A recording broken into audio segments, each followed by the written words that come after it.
Form ખેંચવા માટે એક ઉમેદવારોને મેં સાંભળ્યું છે કે 10-10 લાખ રૂપિયા દીધા છે, ધાક ધમકીઓ આપવામાં આવી છે, ગુંડાગીરી કરવામાં આવી છે.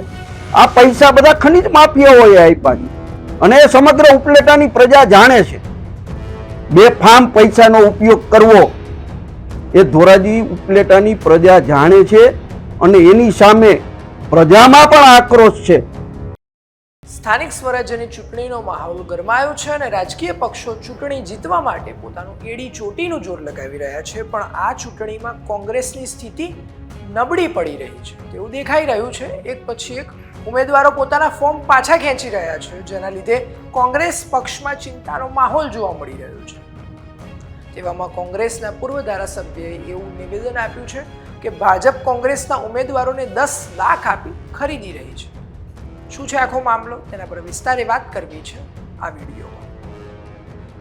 નમસ્કાર મિત્રો, વાઇબ્સ ઓફ ઇન્ડિયા સાથે હું પાર્થ. સ્થાનિક સ્વરાજ્યની ચૂંટણીને હવે ગણતરીના દિવસો રહ્યા છે અને બીજી બાજુ કોંગ્રેસના ઉમેદવારો પોતાના ફોર્મ પાછા ખેંચી રહ્યા છે. પરિણામે ભાજપના ઉમેદવારો બિનહરીફ જીતી રહ્યા છે અને અત્યાર સુધી 215 કરતાં પણ વધારે બેઠકો ભાજપ તેના પર પોતાનો ઝંડો લહેરાવી ચૂકી છે, જે કોંગ્રેસ માટે એક ચિંતાનો વિષય બન્યો છે. આ સિવાય પણ ગઈકાલે એટલે કે તારીખ 4 ફેબ્રુઆરીના રોજ કોંગ્રેસે રાજ્ય ચૂંટણી આયોગને એક પત્ર લખ્યો હતો અને જેમાં ભાજપના આગેવાનો કોંગ્રેસના ઉમેદવારોને ડરાવી ફોર્મ પાછા ખેંચાવી રહી છે તેવો ઉલ્લેખ કરવામાં આવ્યો હતો. અને હાલમાં રાજકોટની ઉપલેટા નગરપાલિકામાં 5 બેઠક પર કોંગ્રેસના 5 ઉમેદવારોએ પોતાના ફોર્મ ખેંચી લીધા છે, જેના પર કોંગ્રેસના પૂર્વ ધારાસભ્ય લલિત વસોયાએ ભાજપ પર આકરા પ્રહાર કરતા શું કહ્યું, ચાલો સાંભળીએ. ધોરાજી ઉપલેટા વિસ્તારની અંદર વર્ષોથી સ્થાનિક સ્વરાજ્યની ચૂંટણીની અંદર લોકશાહી ઢબે ચૂંટણી લડાતી હતી. આ વખતે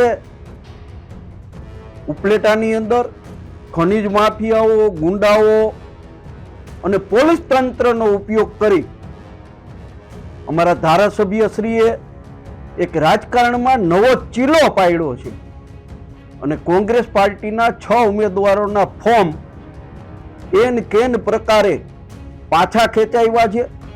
ફોર્મ પાછા ખેંચાવવામાં અમારા ધારાસભ્યશ્રી સફળ થયા છે અને અભિનંદન આપું છું.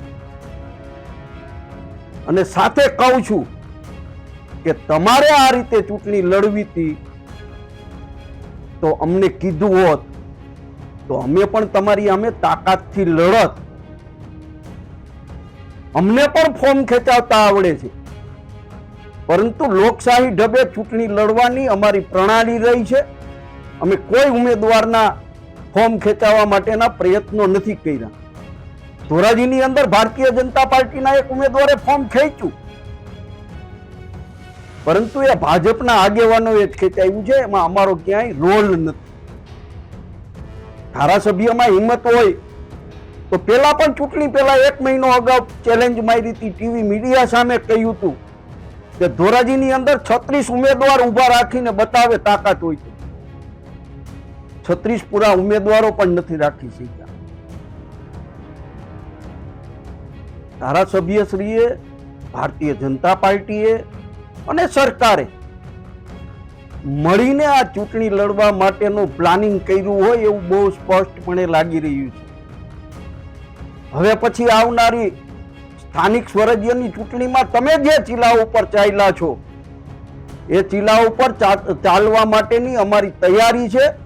અને આવતી વખતે આ વખતે તમે ધોરાજીમાંથી તમારા ઉમેદવારોને લઈ અને 12 કેમ્પ કરવો પડ્યો. આવતી વખતે આખા મત વિસ્તારની અંદર ચેલેન્જ સાથે કહું છું કે સ્થાનિક સ્વરાજ્યની ચૂંટણીમાં તમે જે ચીલે ચાલ્યા છો, તમે જે નવી પ્રણાલી ઊભી કરી છે એ પ્રણાલી ઉપર ચાલવાની અમારામાં પણ તાકાત છે, ક્ષમતા છે. માટે ધારાસભ્યશ્રીને પણ વિનંતી કરું છું કે હવે તમે ચીલો ચાતરો છે એ ચીલા ઉપર અમે પણ ચાલશું અને તમારામાં તાકાત હોય તો અમને રોકીને બતાવો. ફોર્મ ખેંચવા માટે એક ઉમેદવારોને મેં સાંભળ્યું છે કે 10-10 લાખ રૂપિયા દીધા છે, ધાક ધમકીઓ આપવામાં આવી છે, ગુંડાગીરી કરવામાં આવી છે. આ પૈસા બધા ખનીજ માફિયાઓએ આપ્યા છે અને એ સમગ્ર ઉપલેટાની પ્રજા જાણે છે. બેફામ પૈસાનો ઉપયોગ કરવો એ ધોરાજી ઉપલેટાની પ્રજા જાણે છે અને એની સામે પ્રજામાં પણ આક્રોશ છે. તમારા ઉમેદવારો લોકશાહી ઢબે લોકો પાસે મત માગીને ચૂંટાઈ શકે એમ નથી. ત્યાં તમે દાદાગીરી કરીને, પૈસાનો ઉપયોગ કરીને, પોલીસ તંત્રનો ઉપયોગ કરીને જે રીતે ચૂંટણી લડવા નીકળ્યા છો, આ લોકશાહી માટે કલંકરૂપ છે. લલિત વસોયાએ ભાજપ પર લગાવેલ આરોપ વિશે તમારું શું કહેવું છે? કોમેન્ટ કરી જરૂરથી જણાવશો અને આવી અવનવી અપડેટ્સ માટે જોતા રહો વાઇબ્સ ઓફ